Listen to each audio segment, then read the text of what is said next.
Good morning. How we doing? Doing great. Good morning. Awesome. Morning, good Good morning. morning. Morning. Good morning. Good morning. All right. We got some fun stuff to go through this morning. Let's get it going. All right. So, all of a sudden, active inventory in Broward County is nosedived for single family. What's going on?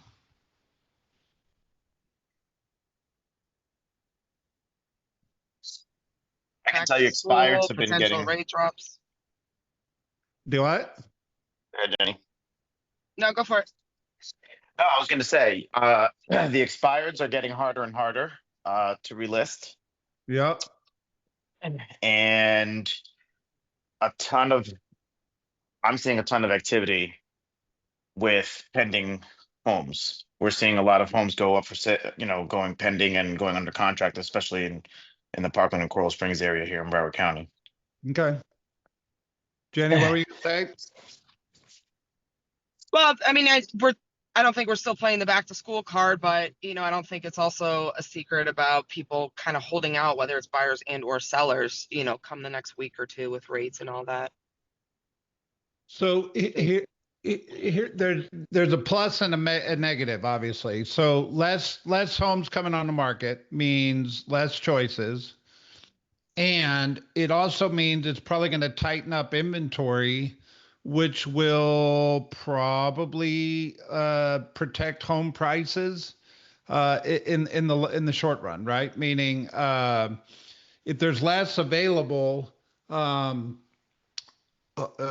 Price depreciation is not really a threat, right? It's the supply and demand, but it's something very obviously noteworthy.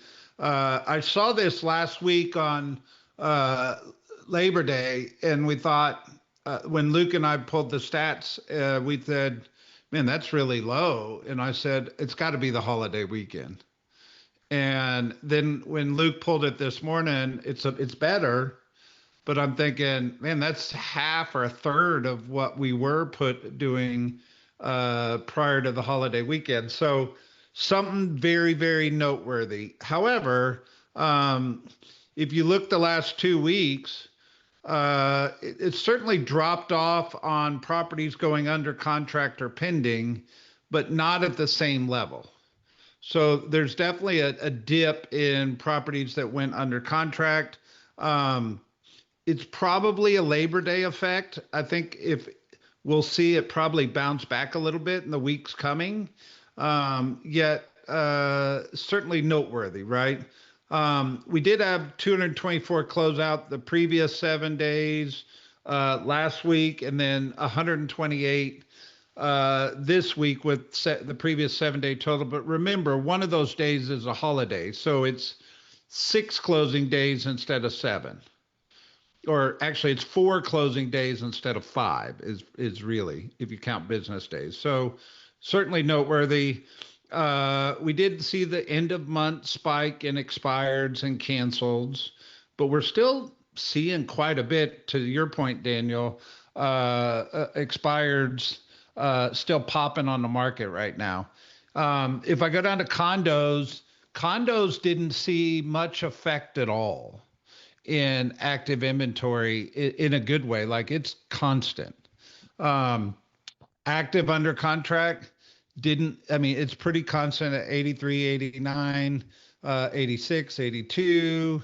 And then pendings, we did see a little dip this week in Broward condos, but yet there's a little dip in pendings, a little dip in closings this week, which I gotta just think that that's the short holiday week, right? Um, so nothing too crazy there. Obviously, we've got villas, but I'm going to let you look at those on your own. On Miami-Dade, oh, let me hit refresh here.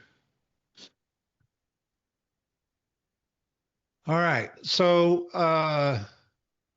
same thing happened in Miami-Dade. So we went from 812 active status changes in the previous 7 days down to 324 and a little bit back up with 361. So it's only in single family we're seeing this, by the way. which is, I mean, it could be unusual, it could be normal. I don't know. That's why I'm on here asking you guys. But active under contract dropped from 120 down to 90 and 85 in the last 7 day total. We went from 153 to 107 to 95. Um, Rick, I'd love your perspective. I mean, reality is real estate has a seasonality curve, and we'd sell most of the real estate in the summer months. That doesn't mean real estate doesn't sell in other months, but there's certainly a reduction in activity after school starts, after the Labor Day holiday. What do you say, Rick? I mean, it's a big picture view. I would say, take this information and overlay it against your target area, your target geography.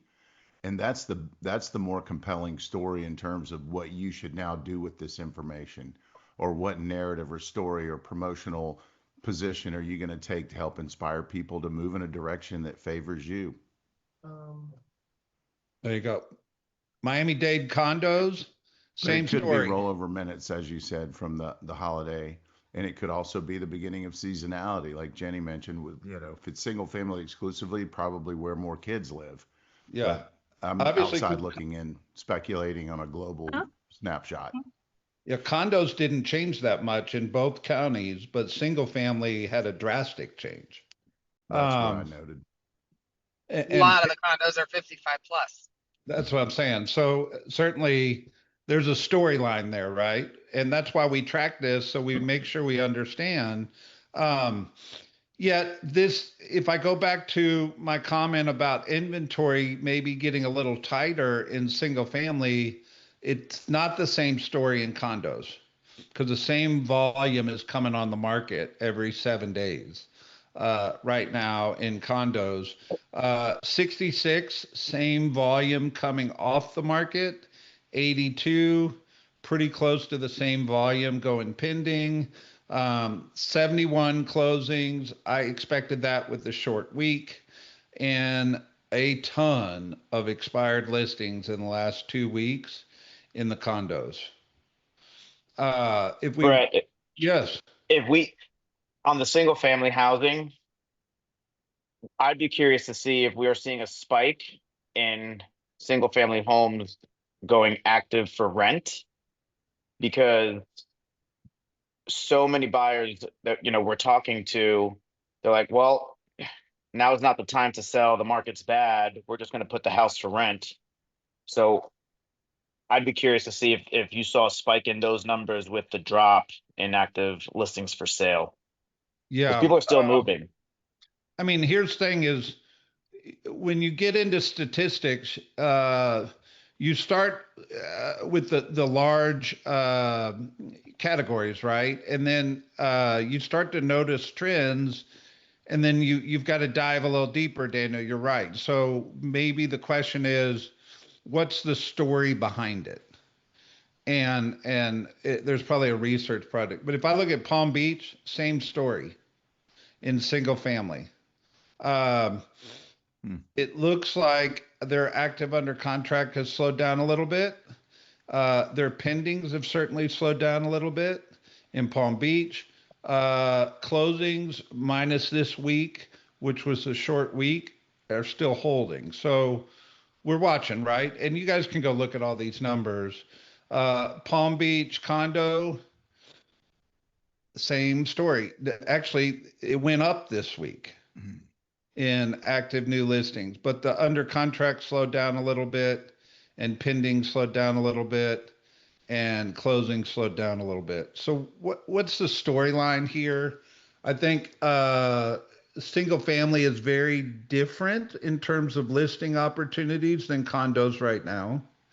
I think it will bounce back. One, two, I think you got to recognize it doesn't mean that we're falling off a cliff or the sky is falling. It's just natural seasonality in real estate, which in turn kind of resets itself. So if you've sold real estate for any number of years, it's actually easier to sell a buyer homes in the fall than it is in the spring. because you're fighting everybody else in the spring and summer, and there's less competition from the buy side in the fall. So it's actually, it's just never constant in real estate. That's the bottom line, right? Hey, Brett. Yeah. Yeah, so since I'm a northerner and I don't have the track history down here in the south, what is everybody else's feeling about the fall in when it comes to in season versus with the buyers? Is it easier or harder in the later quarters? I've always I've always felt like we're the opposite of up north because we get Good morning. high for this more for the secondary market, and I don't know how much of a secondary market there is now, but to me, and it's funny, I got on the call late because I was just having this conversation with a potential listing talking about, well, should we wait till after the holidays? So you're talking about seasonality. And I had to go through that explanation of we're Florida. Anyone that's ever been dreaming about coming to Florida, and if they're looking during holiday time or the start of holidays, even though it seems like September isn't the start, but in her mind it is. I said, we're basically, we're only going to see serious buyers during that time. And it's funny because I'm one of the few realtors that works through the holidays, and I've had a sale almost every single Christmas time because I am working then. And it is only serious buyers who've ever dreamed of coming to Florida, finally booked their trip to come down, and this is the time they're going to purchase. So I believe we're the opposite. Yeah. I could be wrong. I think the profile of my clients are changing with the seasonality. So you're right, like before the summer, this is more the family oriented who wants to find a home and to be settled. But during the winter, we have all the people who wants to spend the winter in here who are looking for having like a pied-à-terre. Perfect. So then my question is, how do you tailor your message in your marketing to go after that? What's the strategy? That's probably a great team meeting discussion. Yeah. Know what I mean? I think a lot of us, I mean, on the east side, it's always kind of bucked the trend anyway, because we do have so many seasonal people. So many of our kids are in private schools on the east side, so it's moving. They're not necessarily changing schools, so I think that we kind of buck that trend and don't feel it. I think we're a little more steady, and I agree with Nadine. We have a lot of people that come down during the holidays, and that is absolutely, it's a very busy time, and you can see that in our numbers because our closings always spike in January, February, March. Perfect. All right, I'm going to move forward, but I always encourage you guys to take these discussions to team meeting. Every real estate's hyper local, right? So a Fort Lauderdale versus an Aventura versus a Coral Springs are different markets, right? So really flesh these conversations out at team meeting. All right. Mortgage rates plummet. New 2025 low on anemic jobs report. So we were talking about these jobs report as the number one factor that's going to determine what happens with interest rates. If I click on today's rates, it's 6.29. Now, economists said it would be a win if we were 6.5 by the end of the year. And here we sit in September at almost 6.25. And the downward trend has us going down. And I look at this and go, okay, jumbo at 6.25 is probably a great rate for high-end buyers right now. I look at that 15-year fixed, it's almost 5.5. These are really, really, really good rates compared to what we've seen in years. So I'm expecting this to spur some demand. And it's certainly, I don't love tracking interest rates on a weekly basis because it's like drive yourself crazy, but this is definitely noteworthy. Um, there, yeah, this same thing. So I think it's really important to be in tune with what's going on with interest rates because if you're talking to a buyer that's on the fence, um, we don't know what's going to happen if they're going to come down or go up. My crystal ball tells me we might get closer to 6 by the end of the year, but it could go back up to 6.5 in a week. That's just how this works, right? So certainly worthy of notating. It's great marketing. As temperatures go down, so do the mortgage rates. There you go. Our Northerners. All right, I want to talk to you about one thing. So there's psychology to real estate, and I've said this for years. In a psychology conversation, there's three big moments in most people's lives: when they get married, when they have a child, and when they buy a house. And whether you're a clergy of some kind or an OBGYN profession or a real estate agent, those are the three professions that navigate people's three big moments in their life. And the American dream over the last number of years has felt unobtainable by a large portion of millennial and Gen Z generations. And we are primed for a comeback, guys. And I am telling you, if you read through this article, it's really encouraging because they're talking about how, if I can never find it, but here we go. While these findings align with current market conditions, there's a notable generational divide. Only 13% of baby boomers and 11% of Gen Xers said homeownership is more attainable. But in contrast, 23% of millennials and 24% of Gen Z believe that it is more obtainable now. That's a chunk. And I really think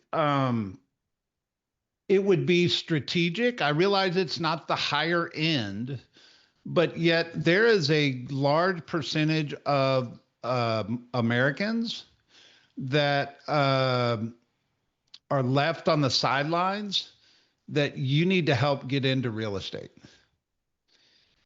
And I really just read this article and think, man, we're the career that sells the American dream. And we need to play our part in helping get people back into houses that have been left on the sidelines over the last couple of years. Does that make sense? Any thoughts?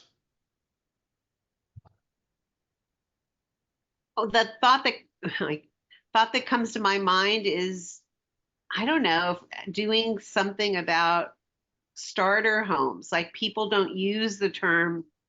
I think HGTV destroyed the idea of a starter home.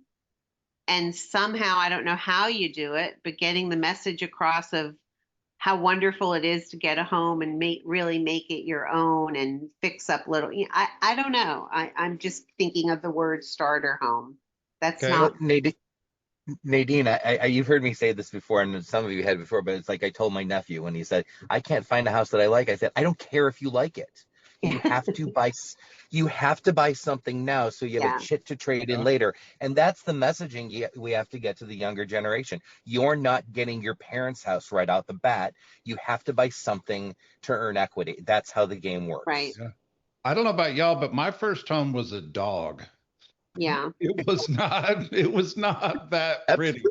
But I got in the game, and that's what it's all about, right? And Rick has young kids, and I think you call it house hacking, where they get a house and they get a roommate to help pay it. I mean, that's what you do these days, right? That's Well, Um, part of actually, the problem could be Brett, that a that's lot of actually, these kids are living at home still in some pretty fine digs. And so it's not like when we bought our first house, we were coming out of some crappy apartment and it yeah. was like moving to the Taj Mahal, even though in retrospect it wasn't the Taj Mahal. You know, it's all perspective. My Um, basement's better than most first starter homes, you know, and I'm just, that would be almost anyone who has a basement up here in Georgia. yep. that's All sort of, right. sorry, I'll Go just ahead. say quickly, that's sort of what Michael and I have been doing is targeting our oldest child is 23 almost, and we've been targeting his friends to help them get into their first place to start their, real estate portfolio and get them with the lender to figure out what they can afford. And it may just be a one-bedroom condo right now, but at least they have the opportunity to start their process of getting into real estate. And that's where our inventory is. If we can get young people into starter condos. Right. That's the message we've been saying. There you Mhm. go. Elsa, you raised your hand. Did you want to say something? I just wanted to say that I'm in the real estate since 10 years, and it's the very first year that I have 2 listings that need to be sold because the people cannot afford their home. And I think that it's a very hard market also for first-time buyers when we have so many increase in all our, price in South Yeah. Florida. Nice. All right. This article's fun. So it's titled CMA's Fall Flat. This Spotify inspired lead gen idea wins listings. So it says take a page from the streaming platform's Wrapped feature instead of sending the typical CMA about what could happen. So Spotify was losing market share. And if you're a Spotify user, towards the end of the year, they push to you your most listened music for the year or the Wrapped feature. And what they're suggesting is, what if you took a page out of their playbook around how they send a Wrapped feature to their users and did that with your database? And I don't know why, but this is fun to me. The year in review is what Spotify calls it. But I used to talk about sending equity analysis to homeowners. But if you did a year in review analysis of people's houses and sent them to your top SOI database, I think that would be really powerful going into the fourth quarter. So if you send it into this month and sent the 2025 year in review going into the fourth quarter, because if you wait till the end of the year, you want to be in dialogue with these people before fourth quarter. And it was a pretty interesting thing. Jenny, you and I were texting. What'd you think? I am going through the worst dead zone in a minute, so you might have to cut me off if you can't hear me. I love how they regenerated their focus on, instead of going after the songs that people were trending, like typically listening to in their library, aka CMAs, which are dull, like they referenced, everyone can just go on Zestman. And instead of targeting going backwards, they targeted going forward. So, like you were saying, not just a year in review, create a neighborhood in review platform, and then furthermore diving it into a video and tell people about their neighborhood and the equity that's in there and what they can do with it, not just this is what your house is going to sell for. So I like that different angle of it. I thought it was pretty cool. All right. The 25-year housing surge and why the boom is just beginning. Are you positioned to work with millions of first-time buyers? We talked about this, who suddenly have parental cash backing them. So the term is called Nepo buyer. And the reality of what a first-time home buyer looks like today, it probably, I think the data says like 40 or 50% of first-time home buyers are getting some kind of assistance from their parents or grandparents or family members to purchase that first house. So what makes me think, what one thought is, instead of inviting people to first-time homebuyer seminars, you should also invite their parents. Or should your messaging be to the parents about the importance of helping get their kids into a house to start their wealth journey? It's all about messaging, right? But what is also encouraging about this is they're expecting a 25-year housing surge in the future. And what a great time to be in real estate, right? There's an $84 trillion wealth transfer that's going to happen when baby boomers pass. And that's a lot of wealth being passed down from generation to generation that's going to happen over the next 25 years. And it's just something to be aware of. A couple other articles. I'm going to move a little fast for time.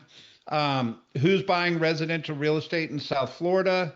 Uh, South Florida housing market remains strong with luxury sales surging. Foreign buyers and U.S. transplants drive demand for properties. First time buyers turn to older condos for affordable options. So I think one of the benefits that South Florida has is affordable condos, and not that it's good or bad, but they're certainly becoming a little more affordable with the inventory levels of condos right now. And that might be the opportunity to get some lower price point movement for first time buyers, for your millennials and your Gen Zs, right? So it's something to pay attention to. You can read through all these articles. We'll give them to you. The other article I wanted to show you real quick was there. This Kadama Alejandro Chamberlain, he's betting on Hollandale Beach, and what he's doing is he's building a $70 million condo project with units starting at 375, Nice. below market average in Hollandale Beach on new condos. Are anybody familiar with this project? Now I am. Now you are. Certainly need to be aware because that's a great price on new condos. That's awesome. Is that all ages it says, or does it say? Do what? Does it say if it's all ages or if it's a HOPA? It says, It's probably all ages, but most yeah, of I'm how. pretty sure it's all ages. But I'm just double checking. While he's looking, guys, I'm sure all of you already know this, but just in the event that you don't, and you're looking for the new generation with the condo sales in the 55 and over communities, a lot of them are on the 80-20 rule. So 20% can be under 55. So it's a great question to ask when you're doing your searches. There you go. All right, I'm going to show y'all something. Oop, let me pull it up. 5 seconds. Also, Hallandale Beach, it's very close to Aventura, and I was able to show another building, two buildings called Oasis, and they are starting at 400K, and they are building completely a new commercial plaza as well. All right. Check this out. I'm feeling cool. Can you see my screen? Yep.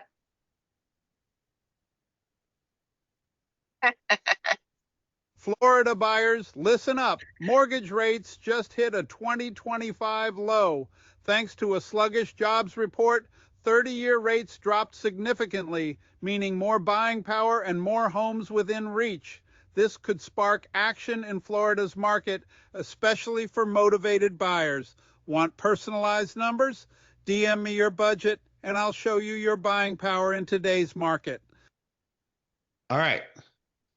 FYI, that's not me. That's AI. Wow. And we give you these scripts. I love it. I love it. We give you these scripts every week. And if you notice, it literally just read that script. So I could have read it myself, which you can do just yourself.